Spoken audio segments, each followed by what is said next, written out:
Olá, o meu nome é Natália Pirani Guilardi Lopes, sou professora na Universidade Federal do ABC e na aula de hoje do curso de extensão Ciência Cidadã nas Escolas, falaremos sobre aprendizagens em ciência cidadã. Bom, como sabemos, o mundo atual é repleto de informações que chegam aos nossos estudantes por diferentes fontes e de maneira dinâmica. Da mesma forma, o mundo está vivendo uma crise socioambiental que demanda ações urgentes e pessoas capacitadas para lidar com situações de risco e de imprevisibilidade. Então, nesse sentido, algumas habilidades são bem importantes para os educandos do século XXI. Nessa publicação do National Research Council de 2012, foram elencadas algumas habilidades dentro de 3 grandes domínios: o domínio da cognição, o domínio interpessoal e o domínio intrapessoal. Dentro do domínio da cognição, nós podemos falar nas habilidades de análise, comunicação, capacidade de resolver problemas, alfabetização em TICs, entre outras.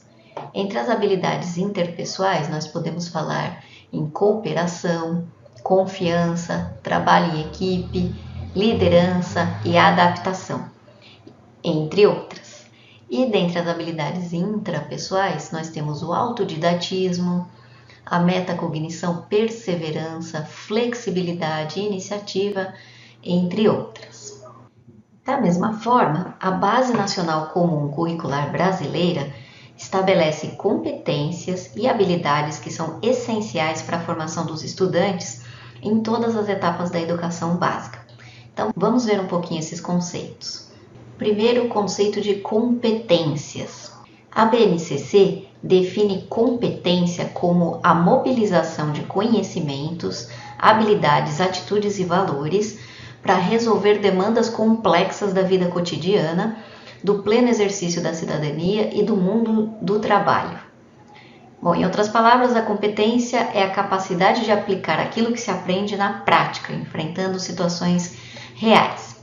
As competências gerais da BNCC incluem responsabilidade e cidadania, então desenvolver a consciência sobre direitos e deveres, bem como participar ativamente na sociedade, pensamento científico crítico e criativo, que seria estimular a curiosidade, a investigação, a resolução de problemas, repertório cultural, que seria valorizar a diversidade cultural e artística, comunicação, então expressar-se de forma clara e eficaz, a cultura digital, utilizar a tecnologia de maneira ética e produtiva, trabalho e projeto de vida, então planejar metas pessoais e profissionais, argumentação, então saber defender ideias com base em evidências, e o autoconhecimento e autocuidado, então reconhecer emoções e cuidar do bem-estar físico e mental.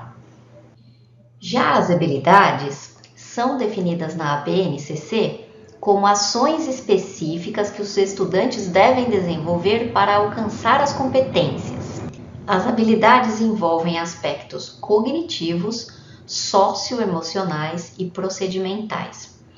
Na educação infantil, a BNCC propõe habilidades em 5 diferentes campos de experiência: traços, sons, cores e formas, o eu, o outro e o nós, corpo, gestos e movimentos, escuta, fala, pensamento e imaginação, e espaços, tempos, quantidades, relações e transformações.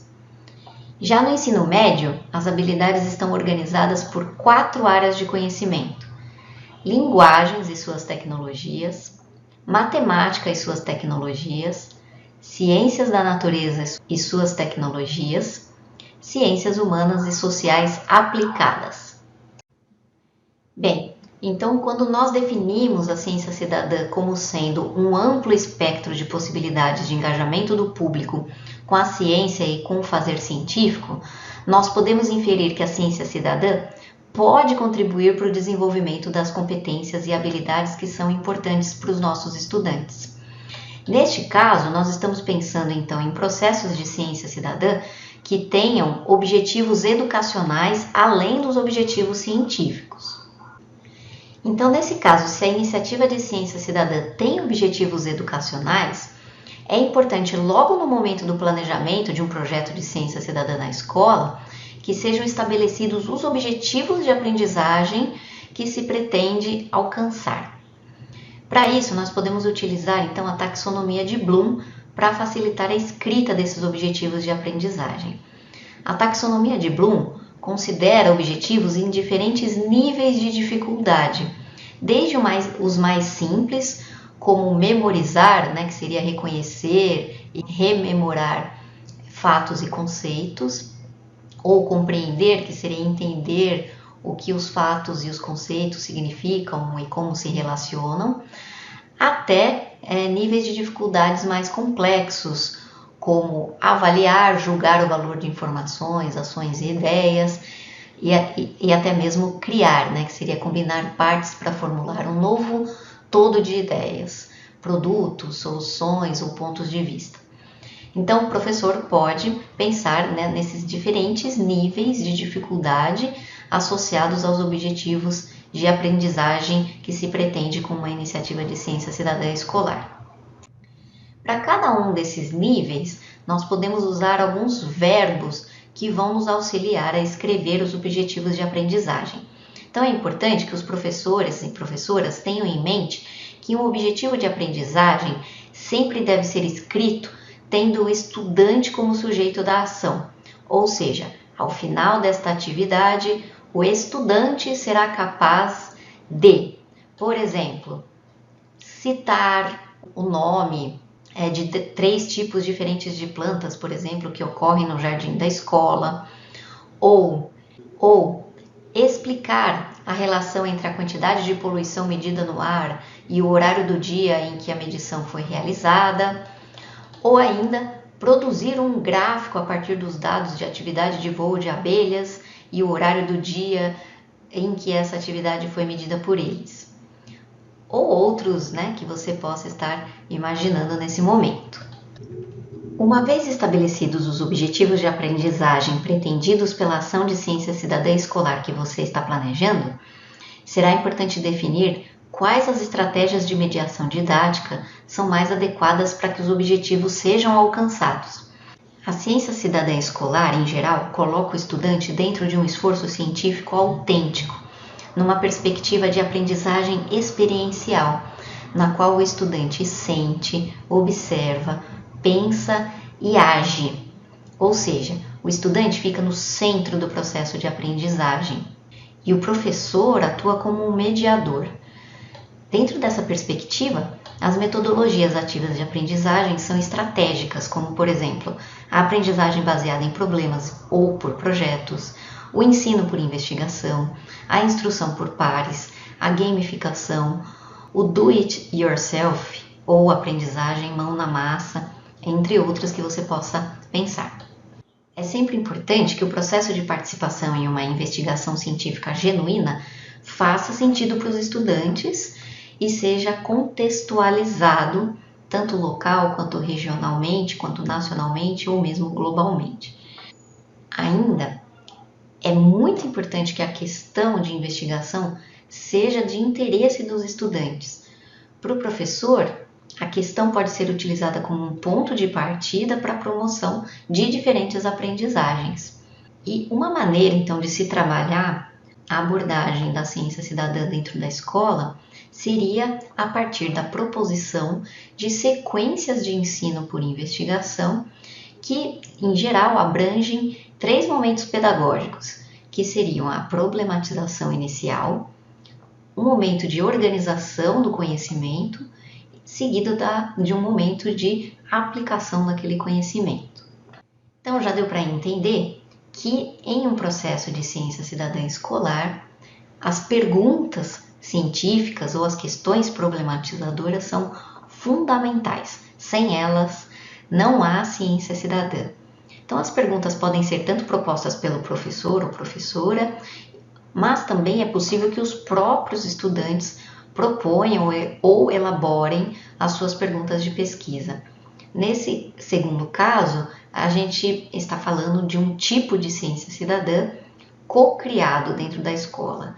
Então, os estudantes vão pensar em questões que sejam do interesse deles, vão propor essas questões e, em conjunto com os professores, vão colocar essas pesquisas em prática dentro do ambiente da escola ou fora dele, no entorno da escola, né? O importante é que haja uma questão que seja do interesse daquela comunidade escolar. Ao planejarem uma ação de ciência cidadã na escola, é muito importante que os professores e as professoras estejam atentos às características de seus estudantes e que valorizem possíveis diferenças nos perfis. Por exemplo, alguns alunos vão estar interessados em coletar dados, outros vão estar interessados em analisar dados, outros interessados em pesquisar sobre aquele tema que está sendo investigado e alguns ainda vão ter a característica de organização de equipes e de liderança. Um outro aspecto que é bastante importante, que faz parte dos princípios da ciência cidadã, é a preocupação com o rigor científico. Então, os dados gerados pelos cientistas cidadãos devem ser de qualidade suficiente para serem utilizados para a ciência e para a tomada de decisão. Sendo assim, os procedimentos de coleta de dados devem ser adequados às habilidades da faixa etária dos estudantes, então não adianta nada a gente propor um protocolo de coleta de dados que não seja compreensível, porque os estudantes, se não compreenderem o protocolo ou como realizar a coleta de dados, a submissão, a interpretação de dados, vão gerar dados de baixa qualidade e que não vão poder ser utilizados para nada. Também, né, que se pense na adequação aos objetivos curriculares. Então, para que uma ação de ciência cidadã faça sentido dentro da escola, ela deve atender àquilo que está sendo previsto no currículo para aquela faixa etária. E também os protocolos devem ser adequadamente treinados pelos estudantes e supervisionados pelos educadores para garantia do rigor científico. Então, não basta que o professor entregue, né, uma informação sobre um protocolo de coleta de dados, caso a pergunta de pesquisa já tenha sido definida previamente pelo professor, e espere que os estudantes entendam tudo sobre aquele assunto e que vão, a partir daí, coletar dados e aplicar, né, métodos de coleta de dados de maneira precisa. Então, é muito importante treino, demonstração, e quando os estudantes forem aplicar as metodologias de coleta de dados, é importante que o professor observe, verifique se tem algum erro, né, corrija possíveis erros para que esses dados fiquem com boa qualidade. Bom, então após a definição dos objetivos de aprendizagem e das estratégias de mediação didática da ação de ciência cidadã escolar, a avaliação dessas aprendizagens que vão ser proporcionadas é crucial. Por que a gente precisa avaliar? Tanto para verificar o sucesso da iniciativa, quais foram as transformações ocasionadas nos estudantes, mas também para que a gente possa corrigir erros e redefinir rumos. Então, em um trabalho publicado pela Tina Phillips e colaboradores em 2018, foram propostos alguns resultados individuais de aprendizagem que podem ser mensurados. Então, vamos ver cada um deles. Primeiro, nós podemos avaliar conhecimentos científicos. Que tipos de conhecimentos nós podemos avaliar? Bom, conhecimento de conteúdo científico, que se refere à compreensão de um determinado assunto, ou seja, compreensão de fatos ou conceitos. Conhecimento sobre o processo da ciência, que se refere à compreensão das metodologias que os cientistas usam para conduzir pesquisas. E conhecimento da natureza da ciência, que se refere à compreensão dos fundamentos epistemológicos do conhecimento científico e como ele é gerado. Aborda então princípios científicos como a provisoriedade, o empirismo, a subjetividade, a criatividade, a influência social e cultural na ciência, observações e inferências, teorias, leis, hipóteses, enfim, então tudo que circunda aí a prática científica. Nós também temos a possibilidade de avaliar as habilidades de investigação científica. Essas habilidades elas estão diretamente relacionadas com as etapas do processo científico nas quais os cientistas cidadãos se envolvem. Portanto, elas vão depender do tipo de ciência cidadã que está sendo praticado ali na escola. Nós já falamos sobre os diferentes tipos, desde o contributivo, em que o cientista cidadão participa da coleta de dados, até os colaborativos, em que os cientistas cidadãos participam da coleta e análise de dados, de amostras e interpretação de dados, e os projetos co-criados, em que os cientistas cidadãos participam desde a elaboração da questão de investigação até a disseminação dos resultados da pesquisa. Então, como exemplo de habilidades de investigação científica, nós podemos citar a habilidade de fazer e responder perguntas, a habilidade de coletar dados, desenvolver e usar modelos, planejar e realizar investigações, raciocinar sobre, analisar e interpretar dados, o que a gente chama de alfabetização em dados ou data literacy. Em geral, os projetos de ciência cidadã são orientados por dados, né? Construir explicações, comunicar informações, usar evidências na argumentação, entre outras que a gente possa aí elencar. Em terceiro lugar, nós podemos citar a avaliação de percepção de autoeficácia. A percepção de autoeficácia seriam as crenças de uma pessoa sobre as suas próprias capacidades de aprender um conteúdo específico e de realizar determinados comportamentos ou tarefas. No caso da ciência cidadã, seria a confiança na sua capacidade de participar de uma atividade científica ou ambiental. Em quarto lugar, nós podemos citar a avaliação de motivação. A motivação é um conceito atitudinal complexo que descreve alguma forma de definição de uma meta para se atingir um comportamento ou um resultado final. Então, nós podemos pensar em motivações relacionadas a valores. Então, uma pessoa vai se engajar numa atividade de ciência cidadã porque ela vê naquela ação, naquela atividade, uma importância de ajudar outras pessoas ou ajudar o meio ambiente. A motivação pode ser a compreensão. Então, a pessoa quer fazer aquela atividade porque isso satisfaz o desejo dela de aprender alguma coisa.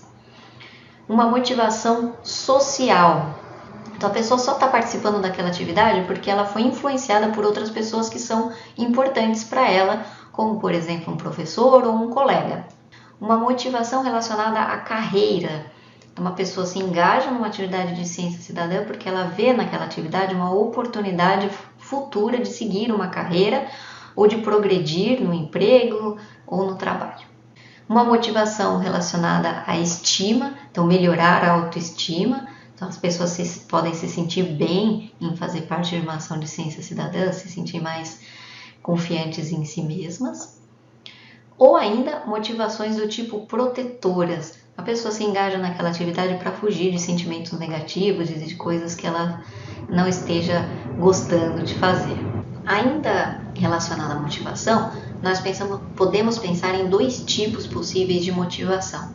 Aquela que é intrínseca, ou seja, ela parte do sujeito, ela é interna ao indivíduo. Ou motivações do tipo extrínseca, são motivações que vêm de fora do indivíduo. Por exemplo, ganhar um certificado, ganhar uma recompensa, uma medalha, um valor monetário por fazer determinada ação, uma nota, numa avaliação.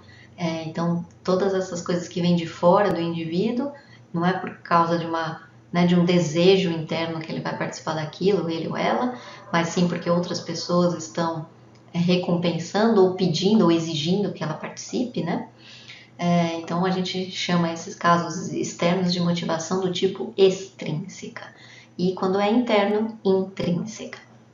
Em quinto lugar, nós podemos avaliar interesse.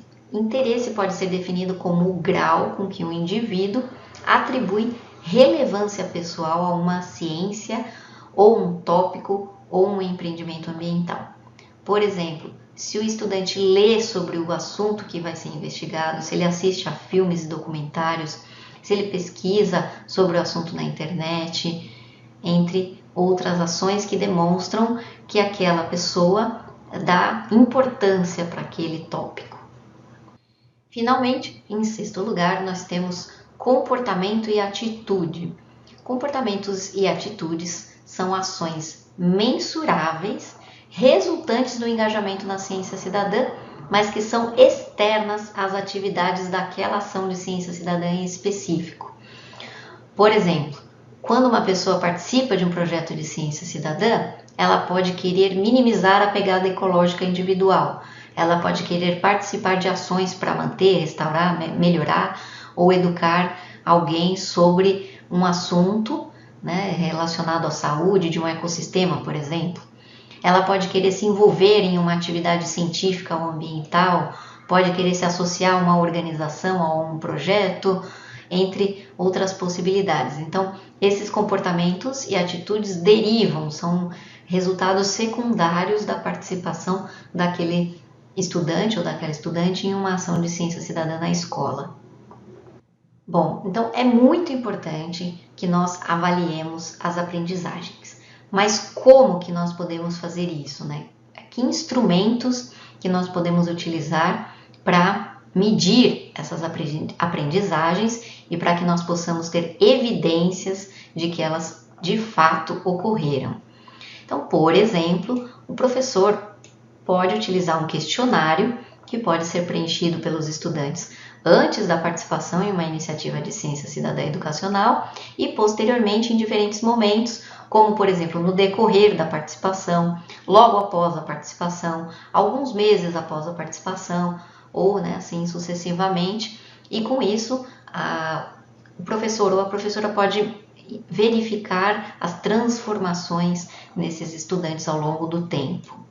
A gente pode pedir para os estudantes produzirem textos, vídeos, podcasts, painéis, entre outros produtos, para que nós possamos verificar a presença dos indicadores de aprendizagens nessas produções. Podemos estimular os estudantes a participar de debates, feiras, apresentar seminários e com isso a gente identificar na argumentação dos estudantes indícios de aprendizagens daqueles elementos individuais de aprendizagem que eu mencionei antes.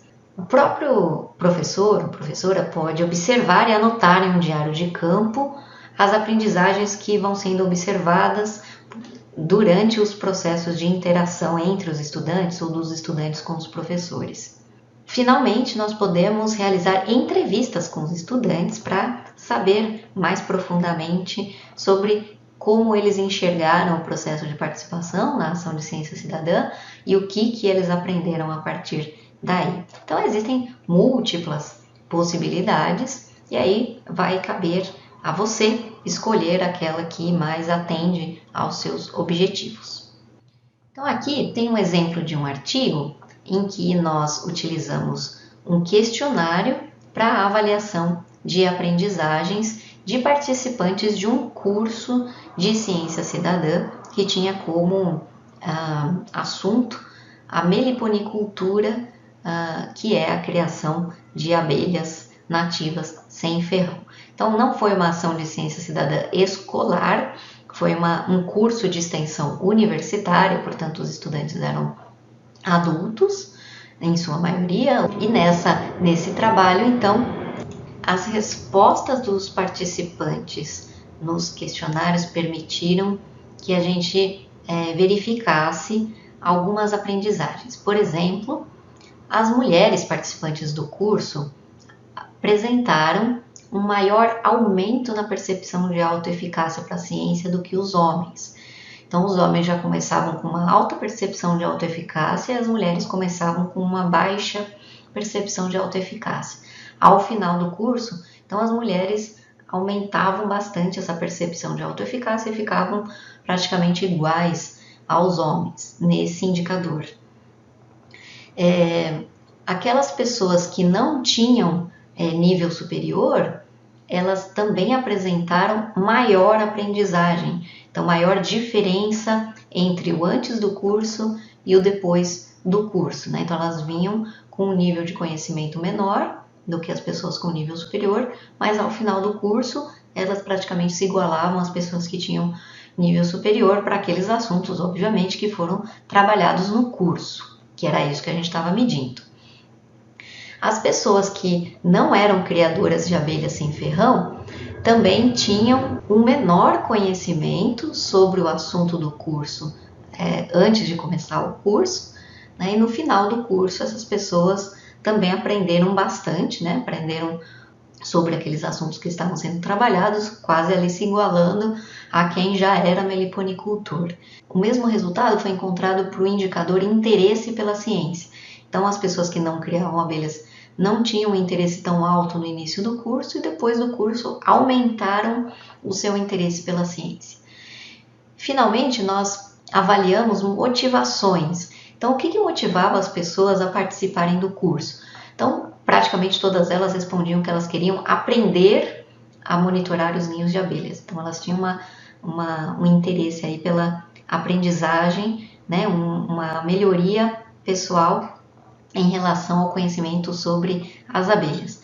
Depois do curso, isso mudou completamente. As pessoas praticamente não colocaram nada sobre aprender coisas novas sobre as abelhas, porque a gente entendeu ali então que esse resultado indicou que o curso supriu essa necessidade que vinha antes do curso, né? Mas então depois do curso, os participantes queriam responder questões de pesquisa próprias, questões que eles mesmos tinham pensado, que tinham proposto, e eles queriam investigar essas questões, o que para a gente também foi um resultado bem interessante de aprendizagem relacionado aí ao módulo, né, que a gente deu no curso de Ciência Cidadã e como que os participantes poderiam investigar cientificamente as abelhas que eles estavam criando. Bom, então aqui nessa aula eu mencionei sobre a importância do planejamento dos objetivos de aprendizagem, né, das ações de ciência cidadã escolar, do planejamento das estratégias de mediação didática a serem utilizadas para se alcançar esses objetivos, das aprendizagens que podem ser proporcionadas por ações de ciência cidadã na escola e como avaliar essas aprendizagens, né, esses indicadores de aprendizagem. Então, espero que você tenha gostado dessa aula. Muito obrigada pela sua atenção. Se você tiver alguma dúvida ou pergunta, pode escrever para o meu e-mail. E espero que você acesse o site do nosso grupo de pesquisa e as redes sociais da Rede Brasileira de Ciência Cidadã. Até mais!